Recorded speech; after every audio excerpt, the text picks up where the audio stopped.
Yes, I don't know why I wasn't streaming, but hello everybody. I'm keeping an eye out on my stream here, making sure that I am streaming. So, and hmm, hmm,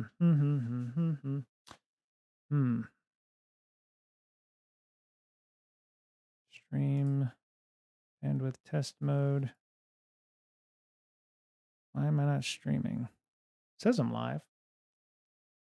Well, we'll see. Dun, dun. All right, 1 second. I am going to go and look and make sure. All right.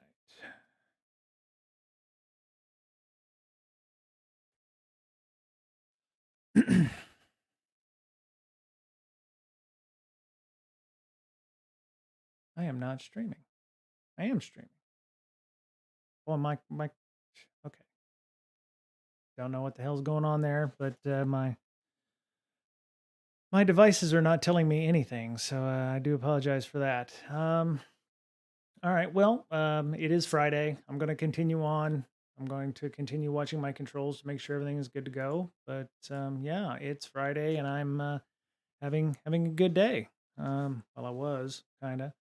So I do apologize if any of you are a Jira or a Confluence user or your company. Oh, there it goes. Okay, so Stream Elements is finally popping. Had some problems with my bot a little bit earlier, but yeah.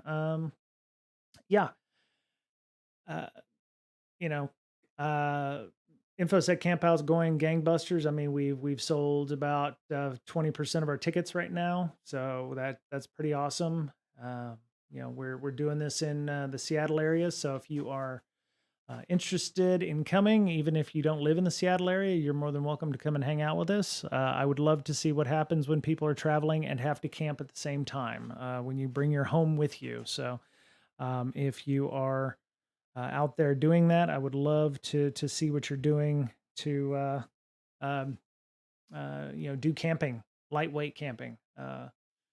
Especially if you're taking a flight here from beyond Portland or Boise. So uh, we had a lot of folks. You We have all kinds at our conference. The last couple of years, it's been like all the way from 36-foot campers and RVs down to people who bring a car and they have a one-person tent and they have an air mattress and they just blow it up and go. I mean, and so for those of you um, who don't camp, it doesn't take much to camp.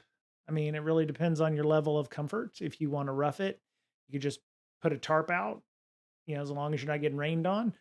Bring a sleeping bag and some deep woods off, and you're good to go. You can have at it. So, um, yeah. But yeah, so we've got some stuff here. We already have a couple of slots from our RV spot taken, and a couple of the Tesla campers that we had. Tesla camp. I'm one of those. Go last year, so we've had a couple of RVs, couple Teslas coming out, so that's awesome. But yeah, it's we're really looking forward to this, and I think it'll be fun if y'all want to come out and hang. So our CFP link is available.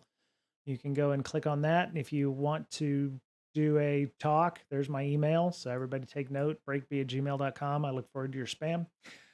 You can submit a talk. We're looking for all kinds of talks, not just DFIR or reverse engineering, blue team or red team. If you want to talk about DevOps, if you want to talk about um, developer relations, or you want to talk about how to write better, if you want to talk about ways to support your management, or being a better leader, we're looking for all kinds of talks. I have no compunction about it being a security conference, and as long as we learn something and come out of it with good networking and people who enjoy hanging out, I am all for it. So if you have a talk of any kind that you might be interested in doing, maybe you gave it at Python Con or something, like, I don't know, Python Con or Ruby Con or whatever the hell they call those things. slap a couple of funny cat memes on it, and it's a security talk pretty much. I think in that respect, we can always come away with asking questions about security or how things work. So the more cat memes, the more security it is. That's probably how it goes. So. But yeah, we're also looking for workshops. We're looking for 2 to 4 hour workshops. Those would be not necessarily like an all day training kind of thing, but if you have a 4 hour workshop where you want to run everybody through an IR tabletop, for instance, like what Miss Berlin does, or a couple of other folks in our industry, would love to talk to you about a 4 hour workshop there. We may give you your own space in the barn where we can have people sign up for that if that's something you want to do. The 2 hour workshop, of course, may be a little less, little less in depth. It might be you going through reverse engineering a binary or something like that, in the 2 hours that you have.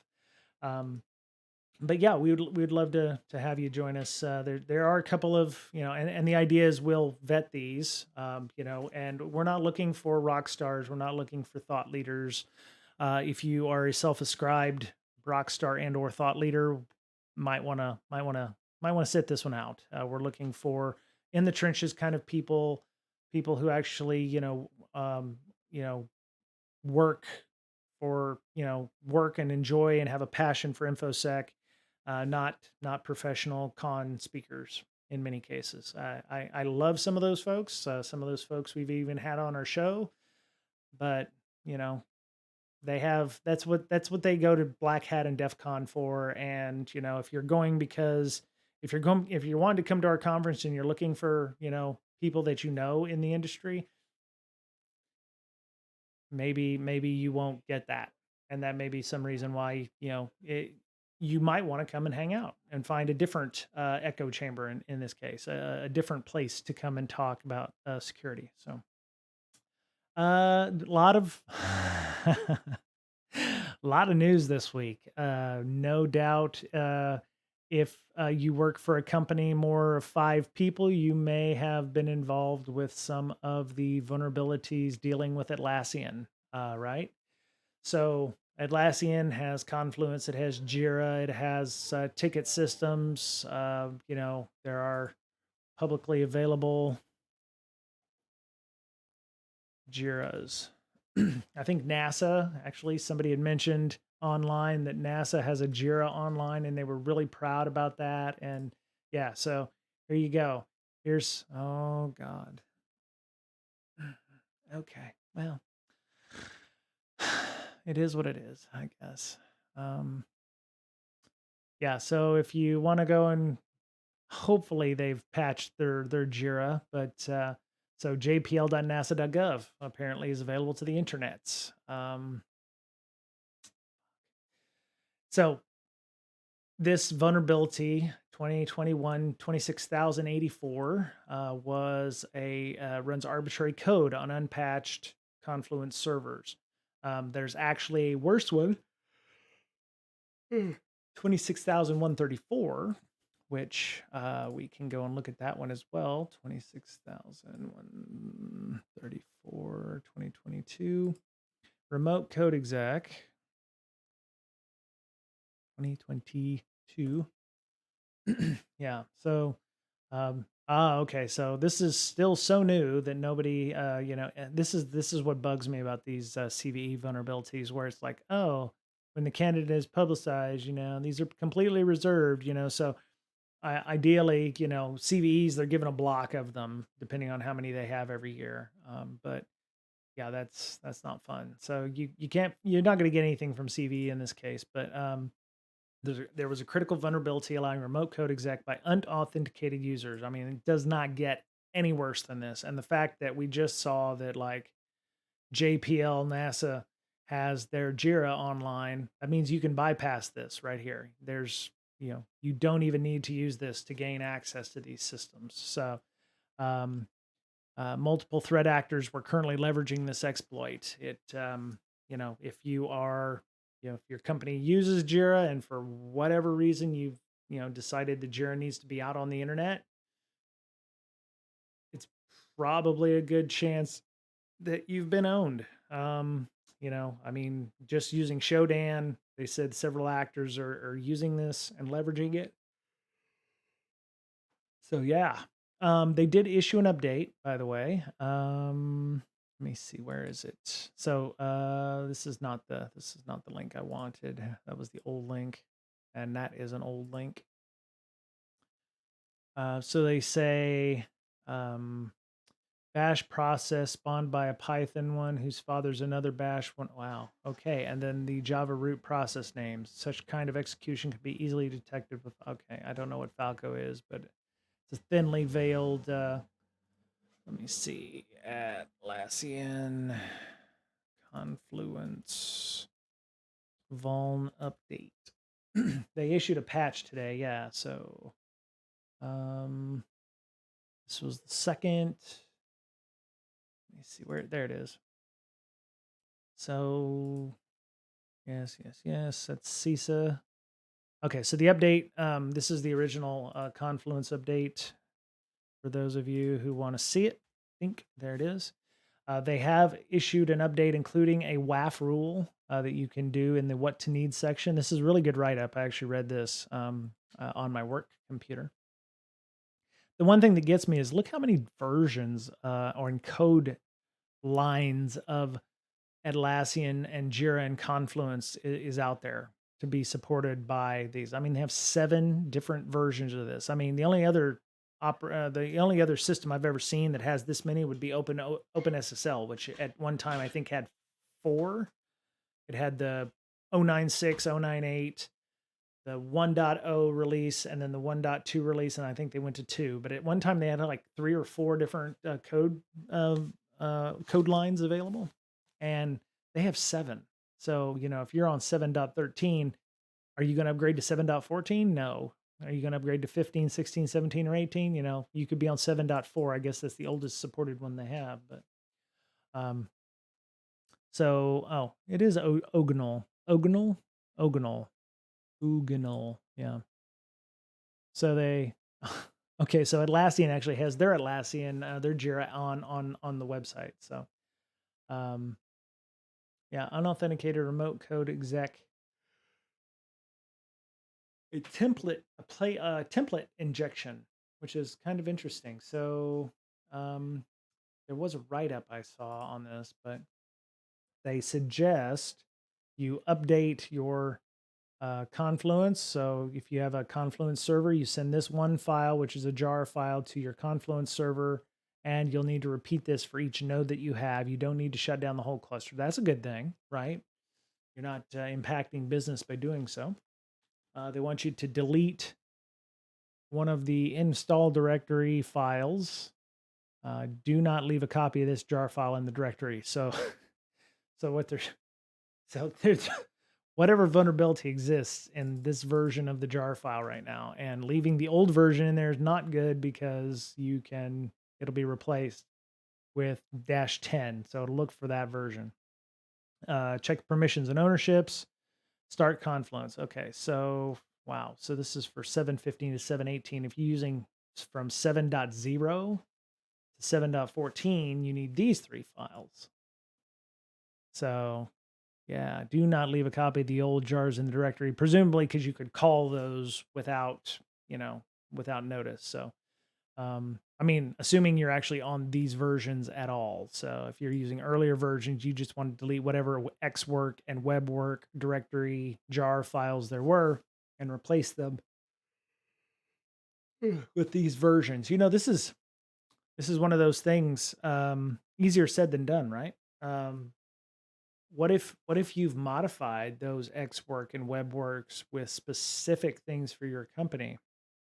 I don't know anything about Confluence, but the fact that they have 7 different, or at least 8 different code versions out there. Was it 8? No, 7. All right.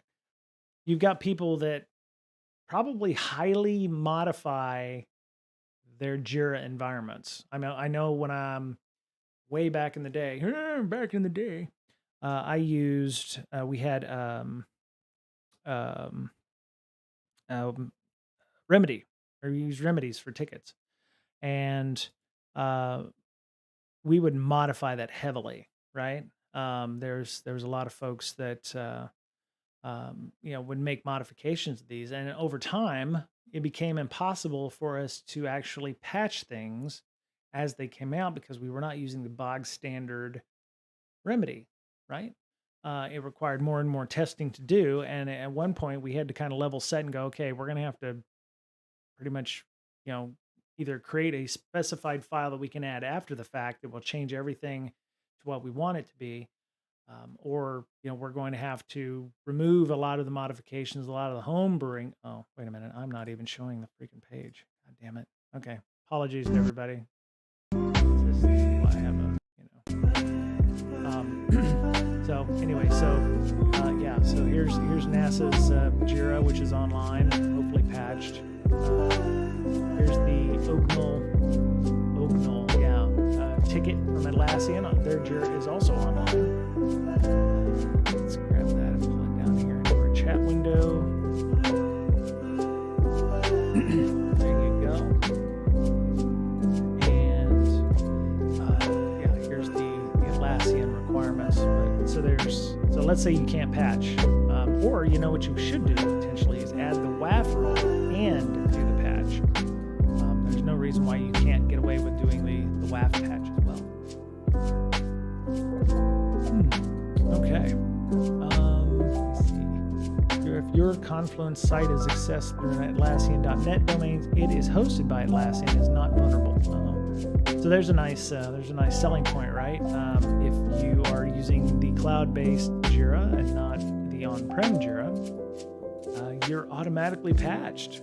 Huzzah, and there may be one or two IR teams that are thinking now would be a good time for us to move to the cloud because we could have avoided this whole mess. Well, for the most part,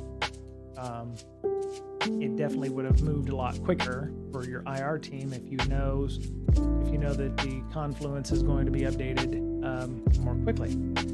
So somebody in my office did say that they're trying Confluence and Atlassian are trying to deprecating on-prem Jira. Yeah, so you did mention Atlassian server products end on February 15th, 2024, but you can stay supported and benefit from continued innovation by migrating your cloud or data center products. So as of last year, they will no longer sell new licenses for on-prem Jira. Interesting. Unless you have a big ass reason for it, like you work for one of the big 3 tech companies or a Fortune 10. But you're going to end up apparently paying a lot of money to support the pricing changes for that. Let me see. Yeah. Server cloud pricing. Yeah, I don't know how much. Obviously, they won't put costs online, but let me see here. Yeah. No, good try. I'm not going to log into Atlassian. But yeah, so you can't just walk up in there and go, yeah, I'd like an on-prem Atlassian system. They're going to tell you no. So for those of you who are watching my pretty face and me talking about the CFP form, here's the CFP form. Here's our website, infoseccampout.com. The CFP link is in the chat, in the link there. I was supposed to have shown that earlier, but I went to the intermission overlay instead of the main overlay. There you go. I've updated this with some more information. We've also removed our last year's speakers. We're going to put those in. We're already getting people submitting talks, so that's great. Like I said, go back in real quick. 2-hour, 4-hour workshops. We have rough ideas on how long your talks might be. I've already been talking to somebody who wanted to do a 60-minute workshop. I was like, okay. Before we go over here, the one thing I do want to stress, if you do submit your talk, something to think about, we're at a campsite, which means there's no hotel Wi-Fi. We are looking at doing things like Wi-Fi hotspots for the speakers to be able to pull things down, but those are not something I would trust 100% for cellular data. So, if you've got a demo that requires web access, I'd suggest maybe if you submit this, I probably should have indeed this form, but probably need to run a demo and record a demo of your what you're wanting to do, just in case you can't do it with the internet, and that way you can run that at least on your desktop as a backup. So just a heads up there. So all right. So there's been a lot of discussion, at least online, about some of the changes the CFAA has made in terms of the government has made about the CFAA, which is the Computer Fraud and Abuse Act. It was a law that, for those of you who don't know, was a law that it would allow people to pursue cyber crime cases. Now, of course, 1986, there wasn't much internet in 1986. As a matter of fact, Hotmail wasn't even owned by Microsoft in 95. So, mostly it was a good idea in theory. The problem was the people that were working this for legislation had no concept of what the internet would look like in 30 years or 20 years even. So it's kind of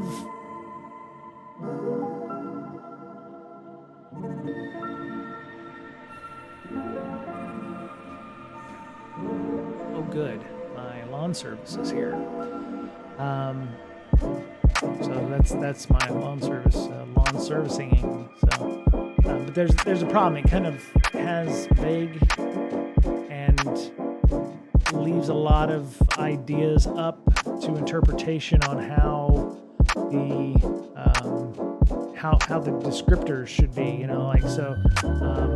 There've been a lot of changes about what constitutes good research versus bad research. A lot of companies have used it to prosecute people who have sometimes discussed in good faith with them, but then lawyered up when they didn't move fast enough for their security researcher, or their security researcher dropped whatever it was out there. There was a time at one point where folks like the Zero Day Initiative or Google would have been prosecuted for some of their sharing of vulnerabilities, but because they're Google, it wasn't worth time and effort to push through on that. So they have made some changes. Let me see, what do they say? Good faith research. So let's go read the good faith research, because there's a lot of us out there that are like good. There's a lot of us that are like So best practice, charging consultation, blah blah blah. Section 1030 describes a number of offenses that occur when a defendant accesses a protected computer without authorization. USC Code 1030 A1, A2, A3, A4, and A5, subparagraphs B and C. The department will not charge defendants for accessing without authorization under these paragraphs unless when, at the time of the defendant's conduct, the defendant was not authorized to access the protected system under any circumstances by any person or entity with the authority to grant such authorization. Okay. The defendant knew of the facts that made the defendant's access without authorization, and prosecution would serve the department's goals for CFAA enforcement. So what that tells me is not a lot at all, as a matter of fact. Exceeds authorized access, sometimes paraphrased as exceeding authorized access. I hate lawyers. They said exceeds authorized access, sometimes also phrased as exceeding authorized access. The department will not charge defendants with exceeding the access under these paragraphs unless so if you knowingly don't have authorization to access those systems. So the defendant was not authorized access to the protected computer under any circumstances, or the defendant knew of the facts that made the defendant's access without access. Yeah, okay. I like number 3 here. Prosecution would serve the department's goals for CFAA enforcement. I don't know what prosecution serving the department's goals means. Is it in the best interest of the government? Maybe that's maybe they're trying to say, if it was industrial espionage or there's some kind of issues there where it might affect the Justice Department or the government at large, like it was a government contractor, for instance, there still may be need for somebody, even in good faith, to be prosecuted for that. Let me see. So, the protected computers divided into areas such as files, folders, user accounts, and databases. The division is established in a computational sense through computer code or configuration rather through contracts, terms of service agreements, or employee policies. Then it is authorized to access some areas, but unconditionally prohibited from accessing other areas. Oh my God! Yeah, they've got so many little peccadillos here on this. So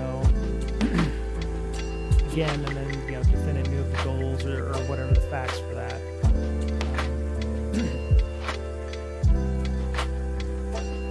I think the old adage still applies, where you don't go where you're not supposed to go.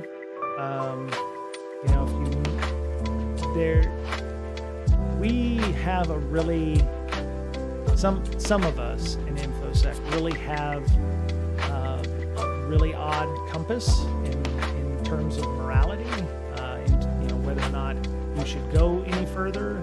Some people just don't have that kind of, whoa, we don't need to, continue moving in that direction. Okay, I've gone as far as I need to go. Some people don't have that mechanism to shut off, and some people see it as a goal. They want to, and sometimes they want to see how deep that rabbit hole goes, so they can show in good faith how bad it could have been if I was a bad guy going and looking through some of this. So you run into those. Oh, let me see. Stop. All right. So I'm still futzing around with my chill hop stuff. So yeah, I still think I honestly don't think we're going to see a lot of change here. It would be nice if we could, as the Krebs article says, yeah, whatever with her. The defendant can make the pitch that something is good faith security, but it's not enforceable. Meaning, if the DOJ does bring a CFAA charge, the defendant can't move to dismiss it because they believe it's good faith security research. The idea of the good faith security research is going to be in the eye of the government. So the idea of what constitutes good faith security research is going to be really, the prosecution is going to have to prove that somebody was not, was definitely, in the wrong here. But the defense is going to have to argue the other way. So, if anybody's out there, let me know. I'm feeling a little lonely over here. So, yeah, somebody's online, just let me know. Welcome to our viewers. So appreciate everybody who's watching. And I do apologize, it being Friday and all this shit going on behind me. So, yeah. So, I mean, I would still work under the assumption that CFAA is in full effect, because as we know, U.S. political machines change every so often. And what that is actually, I hate that I'm making a good point in my head. You may not be charged now under the good faith rule, but these rules can be revoked without, without warning. And all of a sudden, something you did 2 years ago or 3 or 4 years ago under good faith may no longer be good faith.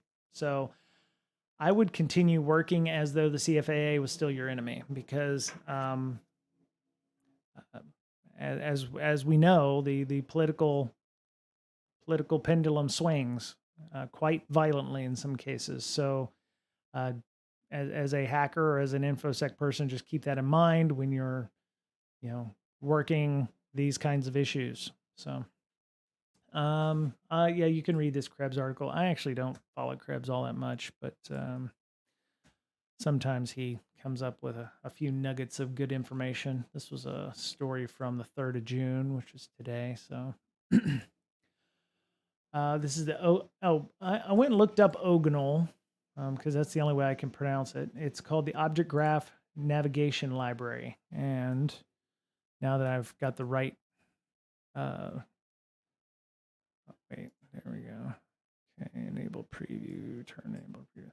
So these are Ogonals are object graph navigation. It's an expression language for getting and setting properties of Java objects.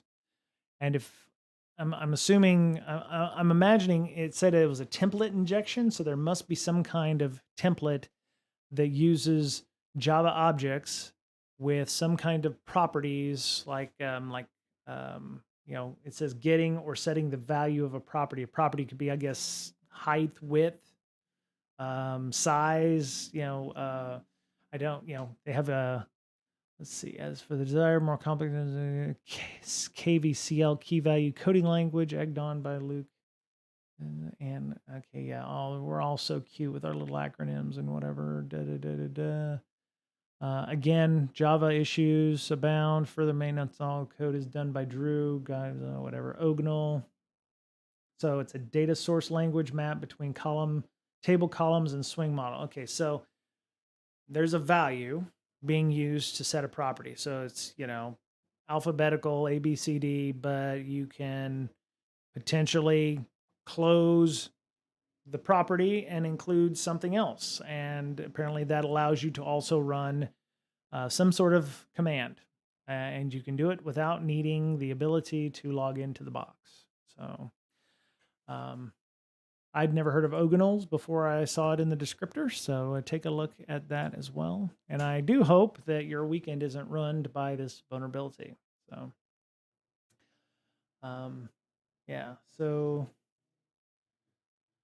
this is the actual Atlassian server. Because of CFAA, I would suggest not attempting to do this on Atlassian's site because it's probably been patched. But yeah, don't be trying to find an online Jira and attempting this like the NASA JPL one. So, and of course they may be using the cloud version of this anyway. So, where is so they said there was a WAF rule. What do you need to do? Where's the what do you need to do? Okay, here it is. Atlassian recommends you, yeah. Okay, temporary workarounds you can mitigate by updating the following files in a specific directory. Where's the WAF rule? I want to see the WAF rule. Oh, they removed it. Oh, that sucks. Okay. Well, there would have been a WAF rule in there if everybody had done that. Let me go. I think I have some TTPs in. Let me see. This is our Discord. If you are interested in hanging out in the Discord, you can go check out. Let me see. Threat intelligence. There we go. So, according to Cybersloth, said potential RCEs look for the string $ brackets in your Confluence server DC logs. Look for suspicious child processes of Java EXE or Java. Revisit your existing web shell detections. CrowdStrike hunting. So if you're looking under CrowdStrike, parent name Java, looking for SUID readable file names and file paths. Let's go down here to Sigmas. So some of the things they saw here was import pty spawn bin bash. So there's some things there. I'll put this in our chat as well here, our stream chat, or you can just go to our threat intelligence channel on our Discord and grab it there. Okay, so here's some suspicious shell commands used in various exploit codes. Oh, very nice. Okay. Here's some, suspicious commands. So if you find these in keywords and specifically, then in your logs, those might be things that you can take a look at. Oh, that's an interesting GitHub page. All right, we'll go check that out too. This would also be one of those times where, we talked about the proof of concept codes that people are posting up on GitHubs. maybe you don't pull those down and activate those on your systems unless you've taken a look and seen what's in there, because you'll be running Java commands. You could be running all kinds of stuff. So just something to think about when you're poking around in the systems. Okay, so here's the Velexity blog. I think this is where everybody was. Yeah, so here's the write-up for this from the 2nd of June. Okay, so yeah, they talk about the initial analysis. Sometimes I just like reading the after action reports on these things, trying to make sure what's going on. All right, so health check watch. Here's the PID, opt Atlassian, Confluence, JRE bin Java. In the command line, Python instance was started with a common argument used to provide an interactive shell to the attacker. So yeah, that's the Python import PDY spawn bin bash. Furthermore, the UID and GID columns of Volcano server showed that the web server processes as well as child processes created by the exploiter all running as full root. Oh, that's not good. Yep, that's bad. This reinforced the severity of the incident as attackers with access to shell would have full control over the Confluence server. Right. If you have full control over the Confluence server, what do you do with that? Do you ransomware it? Do you scrub it for data? Presumably, this has your bugs in it, right? And if you're being actively attacked, this would allow companies or bad actors to gain access to all of your very. Oh. Yes, ghosts are spooky. Thank you for yes, exfil company info. How many people actually use a? Yeah, hey, how you doing?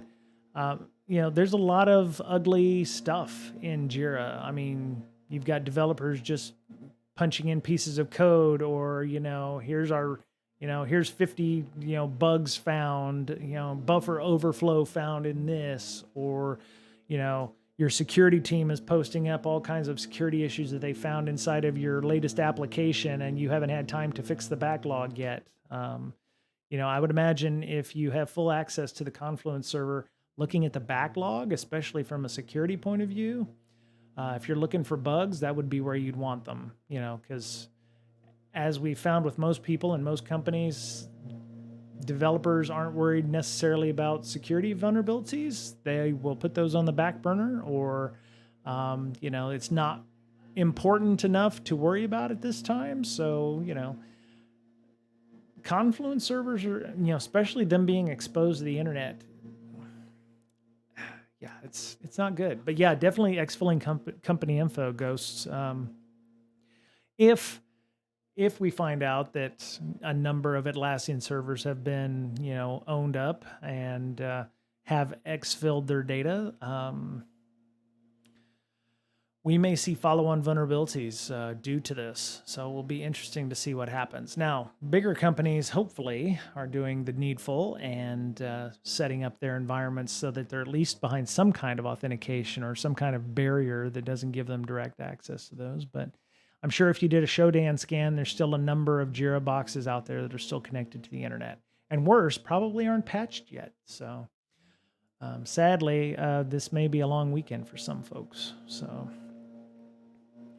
let me double check, make sure nobody else has posted up anything about this.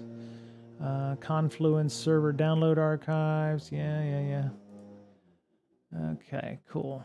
All right, so yeah, this is a good write up. Let me if I hadn't, I put the Velexity in there. So exploit analysis 2022 26.134 affected versions. Yeah, okay, so this was all done with the idea that there hadn't been a patch yet, but of course they issued a patch today, so just in time for the weekend.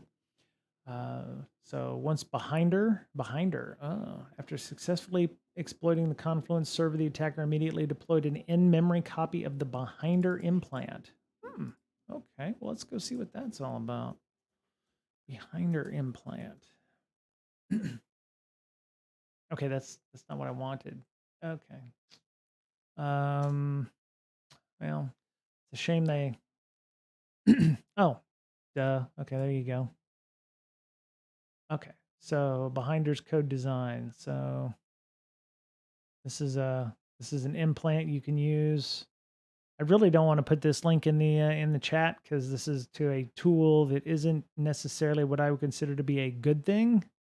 I mean, you can pause the screen and get the GitHub link. I would really rather not, and you can actually go to the okay, fuck it. You can go to the Velexity blog post that I just posted in the chat stream and get it. So just remember, don't blindly run this stuff and don't use it on machines that you are not trying that, CFAA stuff. Remember? So don't try to run this shit on systems that you don't own or have authorization to do so on. Would definitely not run this on your work machines either. So if you're looking for a home lab kind of thing where you want to see what it does to do TTPs against, have at it. So there you go. Yeah, and then China Chopper, which okay, so there's so China Chopper is a web shell hosted on web servers to provide access back to an enterprise network that does not rely on an infected system calling to a remote command and control server, used by several threat groups. Okay. So these are the MITRE ATT&CK framework requirement bits, the TTPs. So there you go. There's that. Groups that use this software: Leviathan, Backdoor Diplomacy, APT41, Hafnium. Oh. Foxkin and Gallium. Okay. All right. Well, there's no shortage of links where you can go and understand those. Looks like some of these TTPs are used by Chinese espionage groups.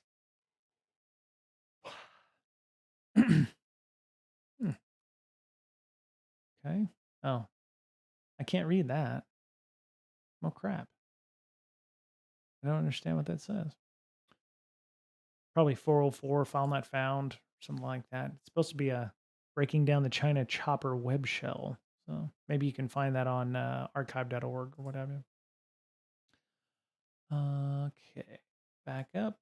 All right, commands executed. So ran reconnaissance commands, check the operating system version, examine the contents of Etsy password, Etsy shadow, right? 100%. These are basic reconnaissance checks. You're going to see what operating system it is so that you can tailor your payloads to that. You're going to examine the contents of what's in Etsy password and Etsy shadow because those are where your users are and your password hashes. So you're going to dump your hashes. Hey, Super Lolly, what's up? FBI, why do it? Me. Just give me the link so I can click and follow instructions. No, Super Lolly, don't just click and follow instructions. Yeah. Yeah, it's how are you doing? Happy early Saturday to you. I'm finishing up my late Friday here. But yeah, I hope you're not having to deal with this in on the weekend, Super Lolly. They just issued the patch for this today, so if you didn't have a maintenance window, I do apologize because it sounds like your next maintenance window is going to be Saturday or Sunday. So there we go. Turn my audio up a little bit. Let me see. Dynamic method reflection. About to test that GitHub Copilot stuff. Oh, okay. Let me know how that goes. I've heard good things about it. So yeah. Yeah. Further analysis. Hey, RH79123. Welcome. I'm on Windows 11. Okay. Well, that's good. Okay. Hey, Randy, what's up? This is everybody. Randy. We're just hanging out here. So we're talking about the Confluence bug, which my so just to let you know a secret, my wife works for a company. I've mentioned it on the podcast if you've ever had a chance to listen. I told her about the Confluence bug, and she's like, "Oh yeah, we don't use that here." And I was like, "No, your company uses it. You just don't know." I was like, any big organization uses everything under the sun. So I was like, you can't say 100% for certainty that your company doesn't use that because as I've learned in infosec, people never know what's under the hood. She swears they use the ingrown, development, systems and environment. But I was like, somebody at your company uses Jira and Confluence.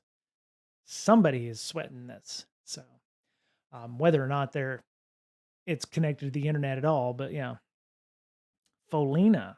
Oh, yeah, I heard that one too. Folina. Yeah, yeah, the vulnerability for Windows. Actively exploited 0-day, still has no patch. Ooh, yeah, that's true. That's true. The company continues to still downplay the vulnerability, the Folina vulnerability, which remains present in all supported versions of Windows. Researchers warned a flaw in support diagnostic tool could be exploited using malicious Word docs to remotely take over target devices. So they released guidance on Monday. Monday, yeah, good idea on Monday. I'm sure a lot of people saw that, including temporary defense measures. By Tuesday, cybersecurity and CISA had warned. So that's Cybersecurity Infrastructure Security Agency, or CISA or CISA, however you want to call it, warned that remote unauthenticated attackers could exploit this vulnerability known as Folina to take control of an affected system. A bit dangerous since we use a lot of docs and send around as attachment. Yeah, everybody does. Super. I mean, yeah, absolutely. Okay, I don't know who you are, but you're okay. Whatever. Yeah. So 2022 30190. Microsoft Support Diagnostic Tool. Remote code exec vulnerability exists when MSDT is called using the URL protocol from an application such as Word. This is the one where somebody had mentioned, and I think it's in our Discord. I had somebody, yeah, yes. Copy link. Somebody had mentioned this in a white paper back in like 2015 for their bachelor's thesis, which I found interesting. Um, so yeah. Oh, August 2020. I'm sorry. So yeah, this page 29 of 62. Windows includes MSDT protocol that opens the tool, which provides troubleshooting wizard, diagnose Wi-Fi and audio problems. The attacker now needs to find an included wizard that allows execution of arbitrary programs, preferably even remote ones. Program compatibility wizard fits this description. So running this can actually make it pull procmon.exe, and then you can open this URL with shell external open. Will open and show progress bar for diagnosis. So somebody figured this out back in 2020. And my worry was, was this disclosed to Microsoft? Maybe it was, maybe it wasn't. Is this an academic white paper like from somebody who graduated a college, or is this like a bachelor's paper from a SANS course or something like that? There's a lot of weirdness going on about these O days that are not really O days, like Log4j. Somebody had discovered this, and I think somebody had mentioned that there was a talk at Black Hat like 3-4 years ago that had talked about Log4j and all the problems that it had, but nobody did anything, right? And here's another one. It looks like August 2020, so almost 2 years ago, somebody had mentioned this exact problem or something very similar that could be used to exploit this. And did anything happen to it? Or was it like, Microsoft was just like a wait and see kind of thing? I don't understand. Um, Super Lolly says, I think in properly hardened environment, this is not much of an issue, but for lots of companies like mine where security is an afterthought, it's going to be a nightmare. Right, absolutely. And there was some kind of specific like workaround that Microsoft had said you can go in to remove. There was a control in the registry where you could fix the issue. Let me see. Yeah, how to know if the victim is clicked on? No, it's not. There was a Felina workaround for this, but I forget where it existed. Um, Hey, Digital Warhead, what's up? Just talking about Felina and RCEs for Confluence and some good faith stuff for the CFAA. This is so. Let me get everybody's barometer on this. So I was talking about the CFAA stuff earlier and the good faith items. Just because. So oh yeah, Saturday. It's Saturday for Super Lolly. It Super Lolly needs to sleep in. It's like 4 a.m. there. Oh my god. But okay, so let's say you do some research and it is classified by the current government and administration as good faith uh, research, and you're not prosecuted by the CFAA. Does that give you a forever get out of jail free card, in your opinion? Because my thought was, yeah, right now you're fine. Yeah, yeah, good head start on the weekend.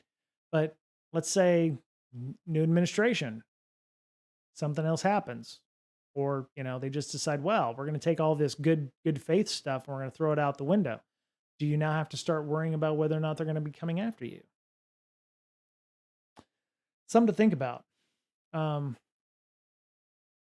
I thought there was like a Felina workaround, right? Oh yeah, to disable the MSDT URL protocol. Yeah, so there's you can go in and do a reg delete uh, workaround for Felina. I'm wondering if you could put that in a group policy object or something, so it could automatically be deleted, or send it out as a domain level kind of a push to your environment.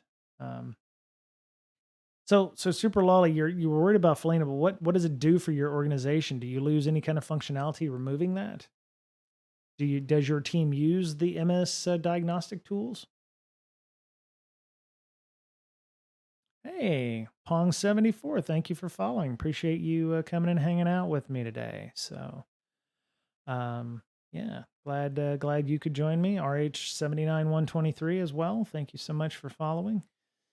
We're just talking about some of the Felina stuff, Confluence. I mean, yeah, these are things that kind of don't keep me up at night because I don't hack things, right?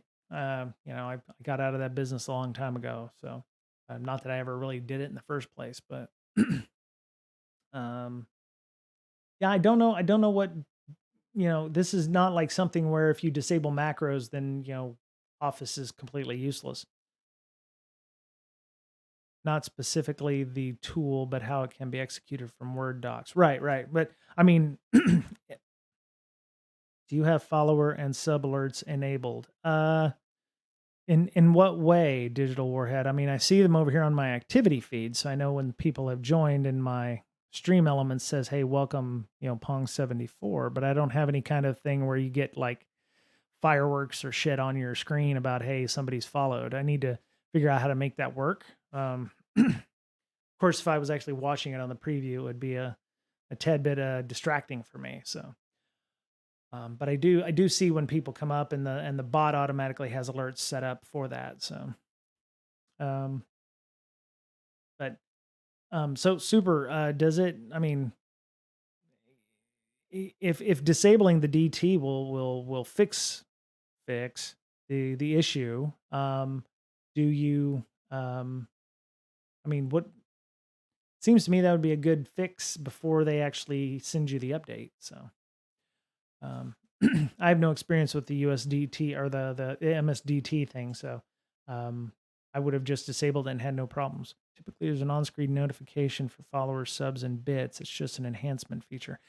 I've been on a few streams where some animated things comes up in the corner or what have you. I need to do that eventually. This is very much an iterative process for me. Um, of course, I don't play video games, so having a bunch of shit walking around on my screen while I'm trying to do hack the box just doesn't do it. Do people still use floppy disks? My grandmother. Wait, wait. Oh, thank you so much, YTT, for your cheers. I appreciate that, and thank you for subscribing with your Prime Gaming account. Thank you so much, YTT, good friend of ours, moderator on our Discord as well. I finally figured out the bot thing. Apparently, if you name the bot the same as your own handle, uh, Discord, the stream bot doesn't like that. So now that I've fixed it, there's that. Yeah, YTT could use some of your 10,000 plus IBM floppy disks. Oh my god! Wow. So are they double sided, double density RH, or are they? All I can do is send alert and pray people read and do the fix. Oh, that sucks. So you can't do any kind of like GPO push or anything like that, or does it still need a domain to do so? Oh yeah, okay. See, I only did double-sided double density, but back in my day, they were like 1.44 megs. So cabinet full of floppy disks, yet no device to read them.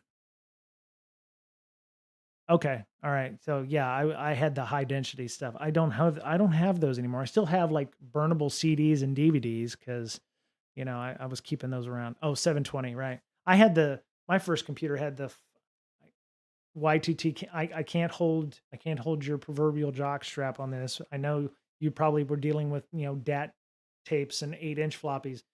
My first computer had 5 and a quarters at 360K kilobits.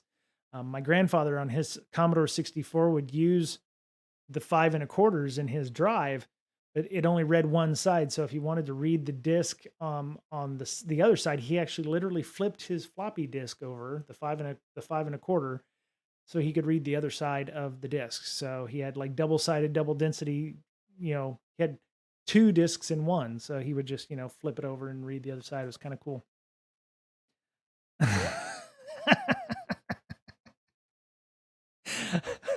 I've not been, I've not been in your living room, Y2T. So no, um, one of these days you might be kind enough to invite me to your home.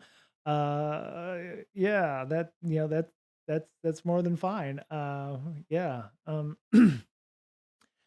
uh, yeah.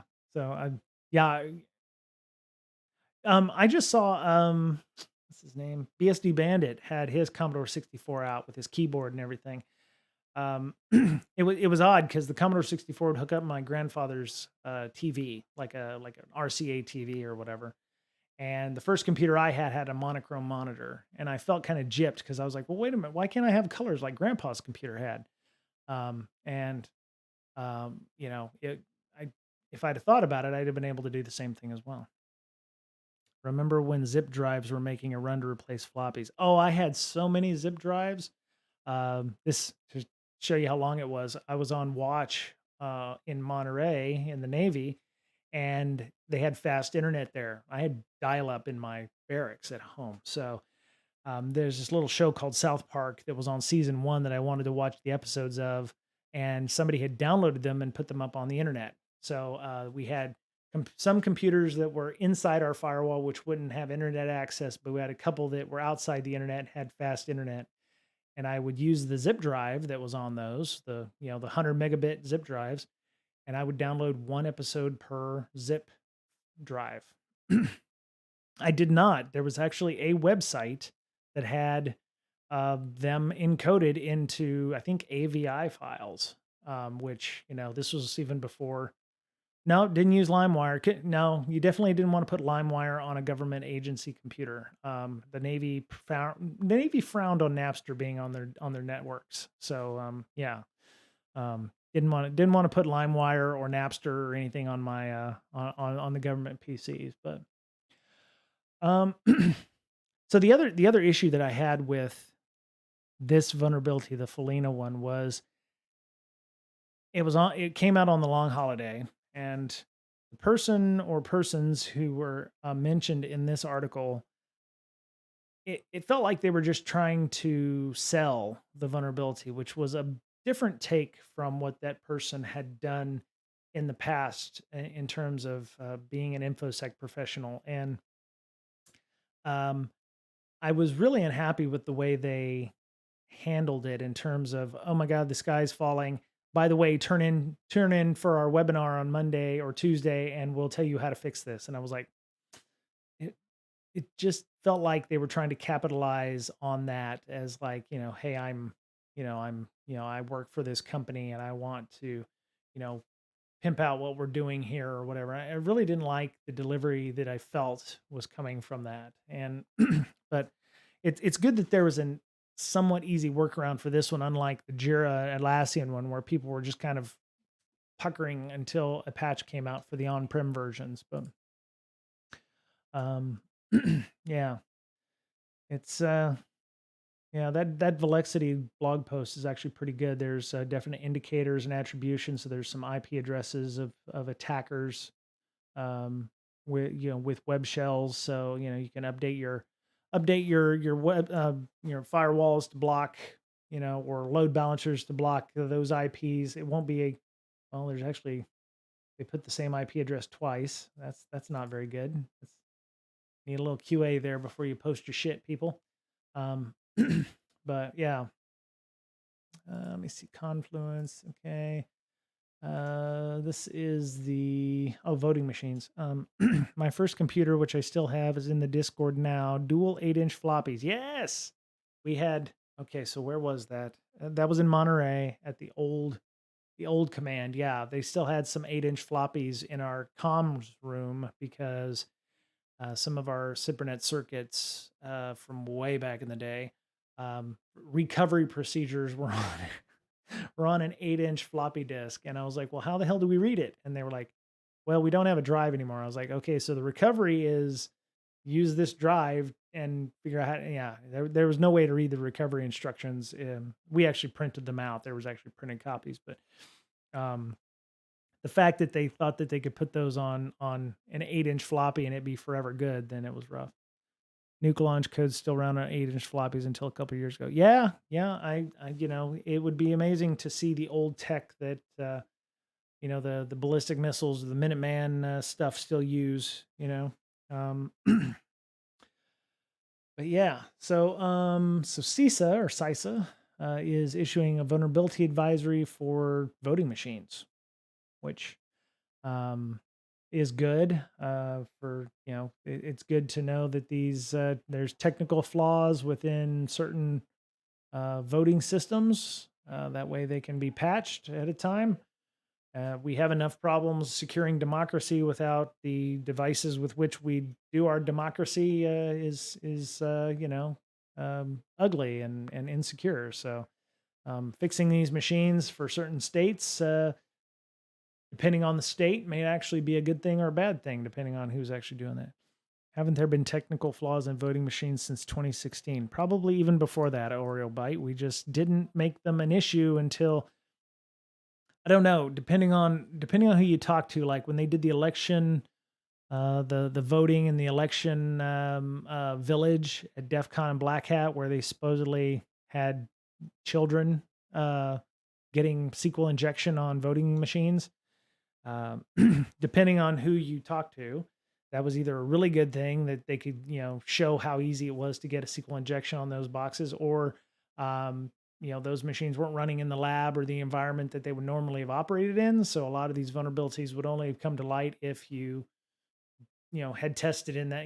They would not have been a vulnerability if you'd have tested them in the proper environment. So. But yeah, I would say even before 2016, Oreo Byte in this case, I still think tried and true method is probably pencil and paper. No hanging chads or what have you. I think there's still legitimate reason and need to use a number two pencil, and a piece of paper. So that's just me. It's not going to be like the Orville where everybody just votes based on what's going on the screen or whatever. That was a good episode, by the way. If you haven't had a chance to see those were when they were on Fox back in the day. So,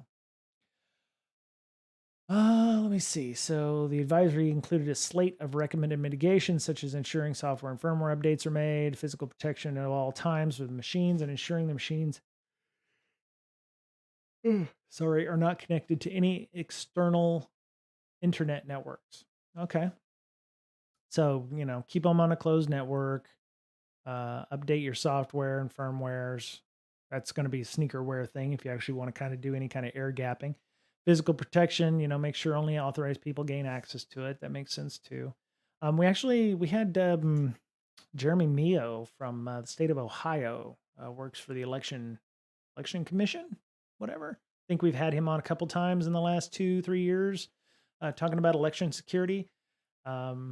Interesting stories there. If you have a chance to go back into our podcast archive to listen to some of the things that were going on at the time, those may not necessarily be true now for the state of Ohio, but it really goes into a lot of discussion, at least for the state of Ohio, on things as simple as technological hurdles, like the way they have their voting districts set up. Some voting districts actually had access to better technology than others. And I think the last thing he was talking about when we were on was trying to get the state of Ohio to have the same level of technology for voting, across the board. So, kind of interesting hearing about the disparagement or the disparity between voting districts, or certain regions having access to things that others don't, and mostly because of budget, I think. So, let me see. Dominion told CNN its machines are accurate and secure. Why do they put that in quotes? Accurate and secure. Huh. And that the issues raised in the advisory are not limited to ballot marking devices, not are limited to ballot marking devices, not vote tabulators. Okay. Um, yeah. I mean, there's still a risk there where you can make somebody vote for somebody they shouldn't have, or not vote for somebody they wanted to vote for. Looks like Miter Corp's being involved. Uh, yeah, they have to really tiptoe around this stuff because Dominion was a bit litigious with some of the organization, some of the quote unquote news organizations a while ago about some of the things that they had said. So, and we won't read the last paragraph for that. So, I think it's good to hold companies like Dominion accountable for these things. Especially for something as important as infrastructure like this, like voting machines and what have you. Oh, you can't click and highlight this article. Interesting. Hmm. No, they didn't disable that. You just can't copy paste or click and drag. So weird. Yeah. So this one, I don't want to smile and laugh and be happy, but there's a bit of Schadenfreude here, right? FTC says 46,000 people, only 46,000 Americans, but it's $1 billion worth of crypto. My question is, how much money did they actually invest in crypto to begin with, right? Um, I mean, they didn't really lose $1 billion because they didn't have them, it wasn't there in the first place. And only 46,000. So let me see. Let's pop calc on this thing. See, that's the only way I know how to pop calc. I just hit the Windows key and CALC. So we got 46. Oops, clear. 1 billion divided by 46,000. That's roughly $21,000 per person. Okay. That's not, that could be worse, really, to be honest. Wait. How much is just laundry? YTT, I'm not sure what you're speaking. Oh, no. How much is just laundry? How much is just laundry? Give me some context there if you can, please. So yeah, FTC over 46,000. Oh, how much is just money laundering? Right. Yeah. Yeah. I mean, yeah. There's some companies that do. Some people that legitimately have Bitcoin and have been scammed, but there's others that's like, oh my god, the mob's going to be coming after me for my eating my kneecaps or shit. So, oh, good point, YTT. That is an interesting thought. Yes, yes. I have bought in the Bitcoins and lost it. Then you could report a loss of income. Who would you lose the wallet to, though? That would be an interesting thing. Yeah, I'm just thinking about how you might purposefully lose money to gain something. Right. Yeah, you could lose the wallet to somebody else, and then you go take it back. Yeah, that's a good point.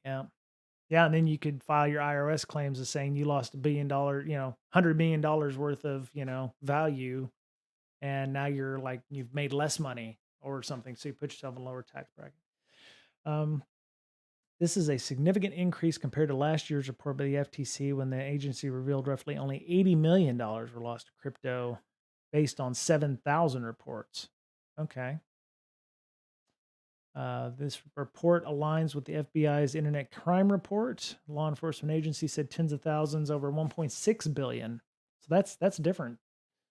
As far as taxes go, the IRS looks at crypto as valued property rather than an asset. You can't claim a loss on it like you could with stocks. Okay. Yeah, when I could imagine, you're entirely convinced that 90% of NFT is money laundering. 100%. I mean, right. I mean, it used to be the old-timey days of money laundering. You would either put money into a restaurant and clean it that way, or you would do things like buy art or some sort of legitimate property or something. And when somebody doesn't actually know how much money there is there, um, you know, you got to scrub that money somehow. So, but you're right, YTT. I think 90% of NFTs is just laundering money or trying to hide it, if you will. So. Wine, yes, wine. Yeah, you can't really put a value on wine, right? So yeah, restaurants, wine, art. Art goes up in value. Houses, technically, I guess you could buy a house and launder it that way. Just sell the money, buy the house and then immediately turn around and sell it for either a loss or a gain or what have you.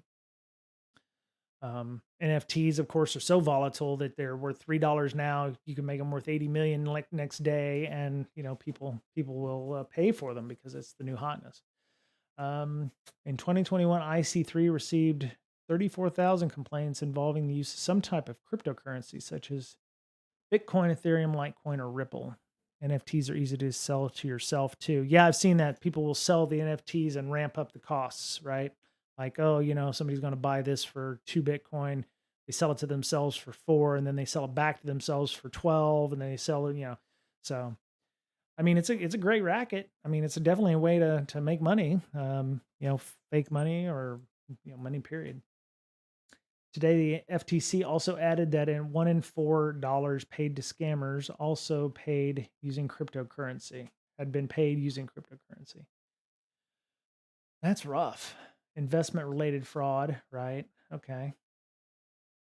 Oh, I think you're right, YTT. There you go. Investment related fraud. Romance scams, 185 million in romance scams. Jesus. Okay, so this is social engineering, romance scams. Business imposters is social engineering. Government imposters is also social engineering. 3 of the 4 of those is conceivably social engineering related items. In July 2021, FBI warned cryptocurrency owners of fraudsters actively targeting virtual assets. While impersonating cryptocurrency exchange or payment platform support staff in calls initiated by online tech support scams. Really? Okay, so, hello, this is, Coinbase. We've, you know, we're calling you to let you know your account has been locked. We need to get you access back to your account. Send us an iPhone card, an iTunes gift card, get unlocked or something like that. Um, yeah, the I don't know. Maybe I'm old, but it's like if this is really that valuable, why do we not see more people who are using things like 2FA or whatever to, yeah, see, it's they keep reminding people to put MFA on their cryptocurrency. Please read me the 13 secret words that you know to unlock your account. Oh, yeah. YTT, you're absolutely correct. I have mine locked away in my password locker along with the password to it. So, I'm not gonna not gonna, let anybody know that, but it's yeah, it's just interesting stuff. So you can find more information on cryptocurrency scams and how to report them on FTC's website. So that was an ornery looking $1 billion. That's crazy though. Cryptocurrency investment scams chop the tarts. Did I just say chop the tarts? Uh, so yeah, it sounds like there might be some flipping of NFTs or what have you. So yeah, that would be the way to do it. Yeah, this one also came out. 3 millions of MySQL servers publicly exposed. Shadow Server Foundation reported by issuing a SQL connection on default 3306.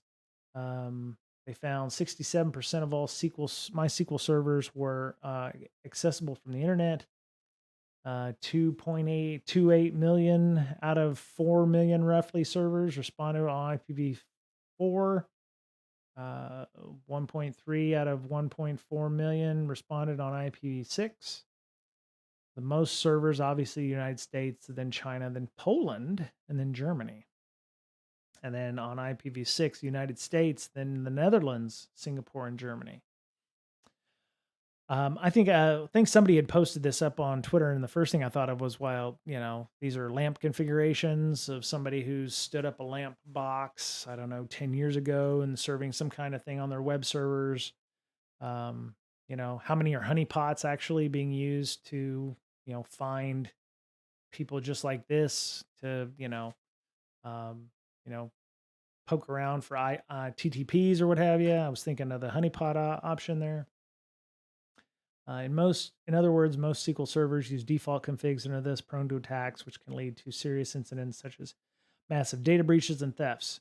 Yeah, when I was my first LAMP configuration, quote unquote, was using OpenBSD, and they had a specific way of doing things where you would use a local socket. You wouldn't use the internet connectivity of a MySQL box. So, and everything was shrewded. So the Apache was shrewded and what have you. So you had to create shrewded sockets into MySQL, and when MySQL would run, it would attach itself to a local socket, which doesn't give it an IP address. It just says send everything through that socket. So it was a tad bit more secure than just being exposed to the internet.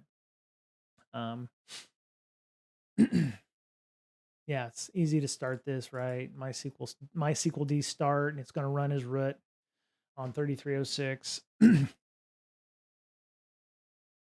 Yeah, var run MySQL sock. Yeah, except the shroot for OpenBSD was like var www var run MySQL SOC or something. I still have ironically enough, I still have the configuration file. Oh, well, unrecognized command. Okay. Let me see. Run MySQL D socket. Yeah. So yeah, users with MySQL can run error, can't access MySQL D socket file.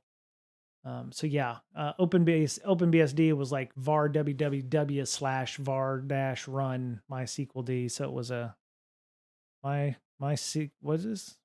Should never ever run on the same machine as your web. Look, so YTT, I was young, I was stupid, I needed money.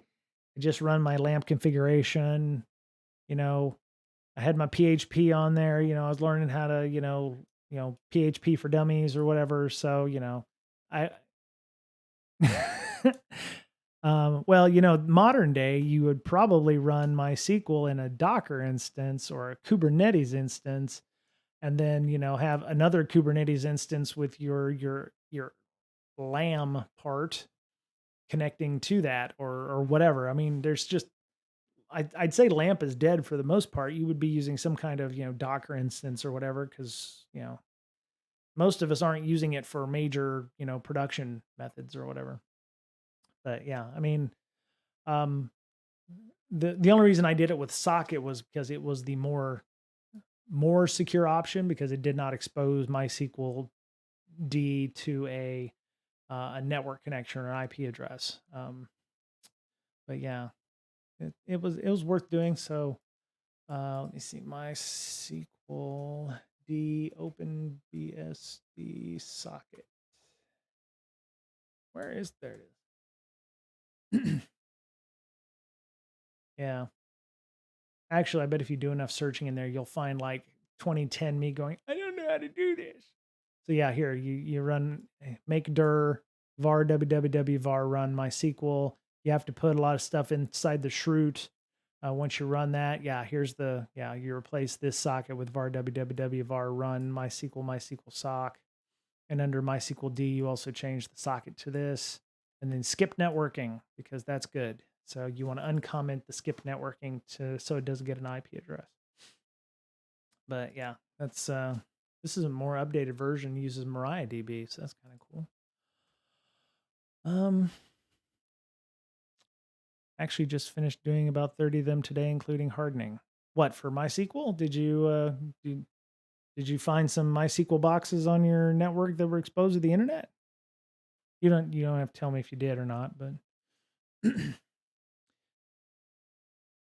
oh wow. Okay. So what do they call it? What do we call it instead of using, so it'd be a linmup.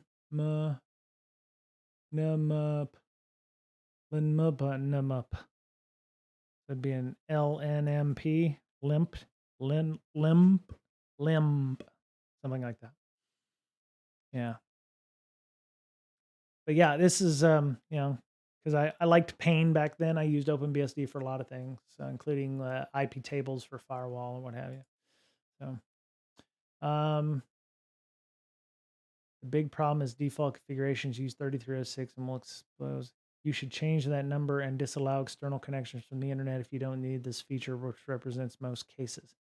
That is not the only thing you should be doing. For fuck's sake.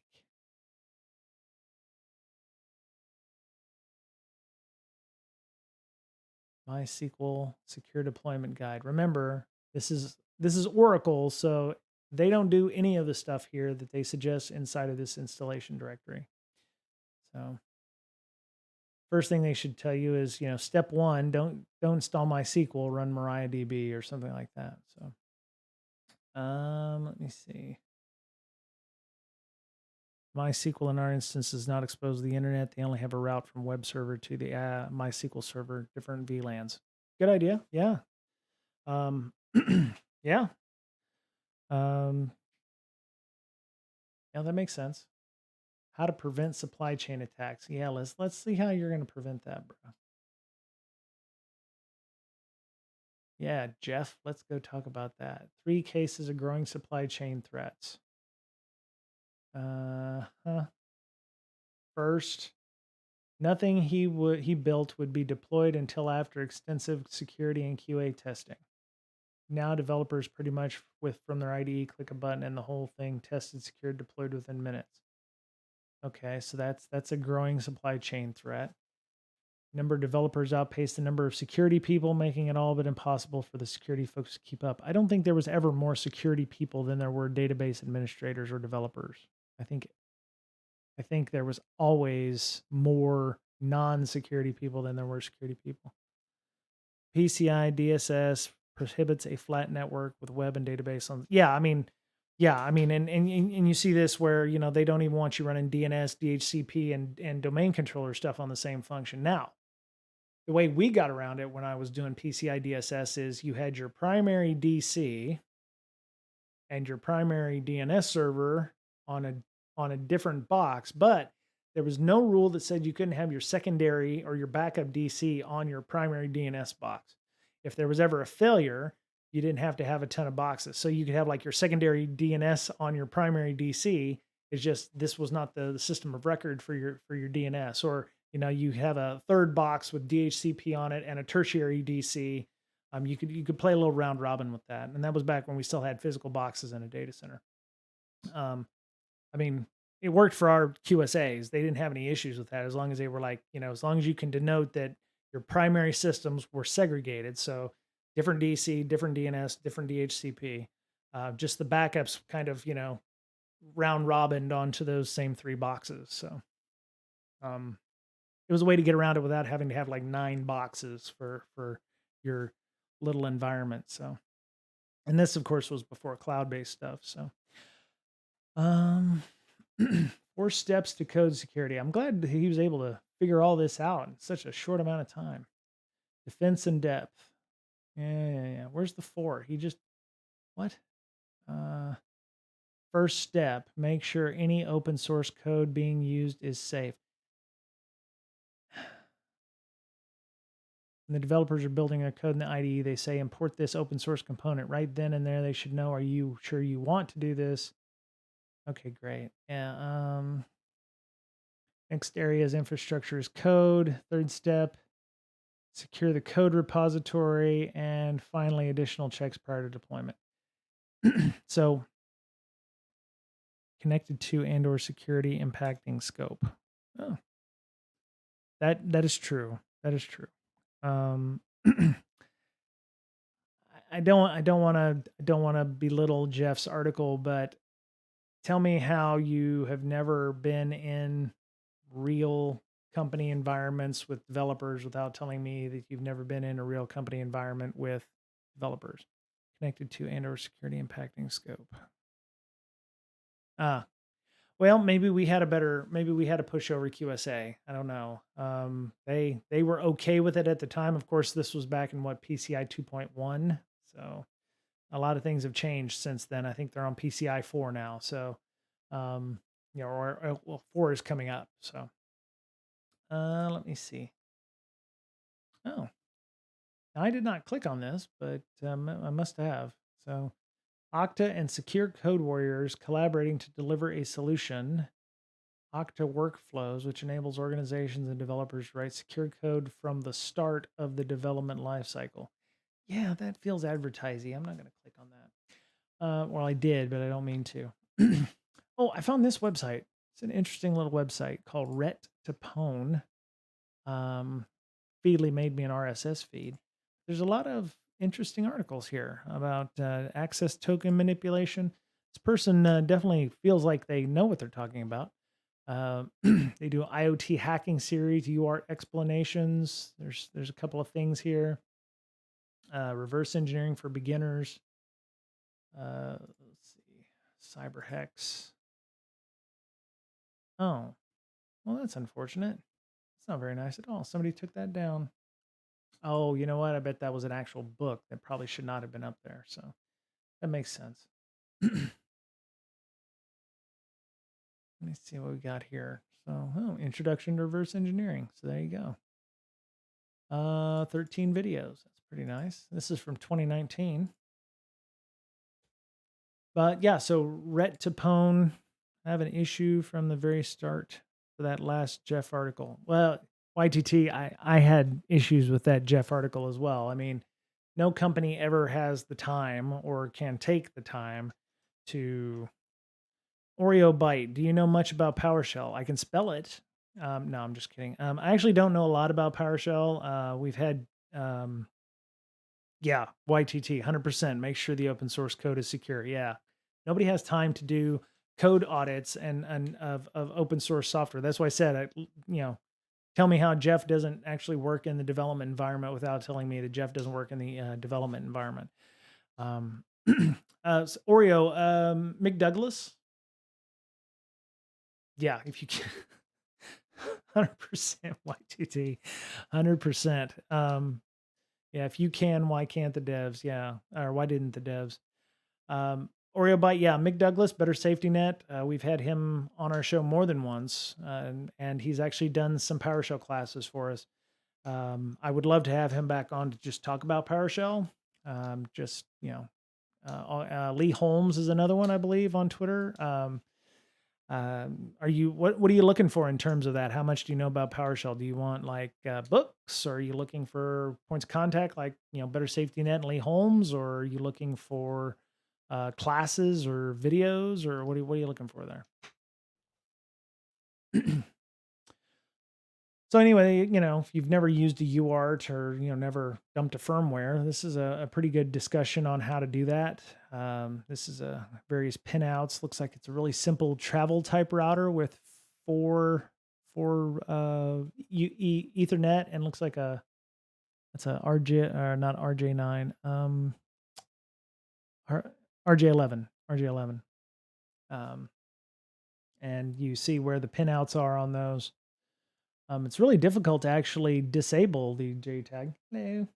Are we done? Okay. Give me about 10 minutes. So here's where your JTAG pinouts are. They kind of explain, the ground, VCC, TXRX, the different codes. Yeah, it's a DSL route. Yeah, you're right. It looks like a really small one. I wish he would have flipped it right side up. Um, as I'm learning with things like IoT and other devices, you can take those pinouts out of JTAG, but it's really simple to put those back in, and a little trial and error. There's only 4 of them, and they're pretty. You can notice the different structures on a board pretty quickly and know which is which and what is what, and how to put those in. So as mentioned here, these are the JTAG or the UART items. Here's a oh, here's a ground, right? You can, it's got some really nice, photos. You can see how to set up the UART communications.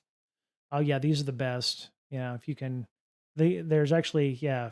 I don't know if you can uh, zoom this in, but he's got. You can buy these at. Let me see. Is there any way to take an ASCII string of normal PowerShell command like write host hello world and convert it to a proper byte and object array instead? Whoa. Um. Yes. Thank you for your support. No. Yeah.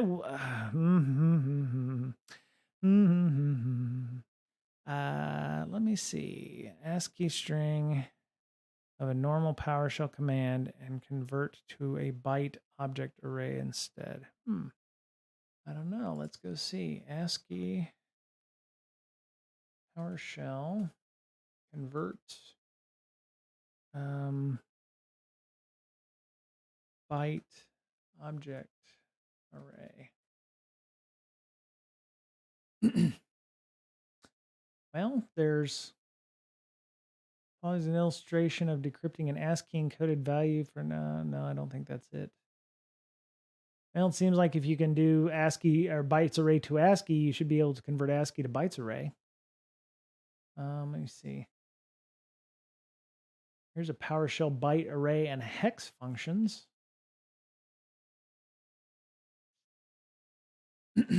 Oh, this is from Sans. It looks like there'd be a way to. It looks like if you can convert byte array to ASCII, there should be a way to reverse that. Not sure why they don't have anything like that. Convert a string to a byte array. Let me say he sends me a base 64 string. I do the following. Says my output. Try this, convert from base 64 string. From base 64 string join. Yeah, I don't, you put a lot of words in there. It's just looking at the 2010 from Sans. So as you heard, my CEO is wanting me to go take dinner. We have a friend who came in from Austin, so we're gonna go out. Here's Vadum's Podans. Apologies to that person. Yeah, it looks like there's a hex string here. Yeah.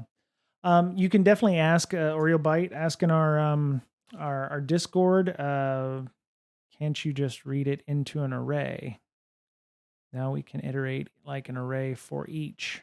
Oh, I don't know. That sounds fairly logical. YTT.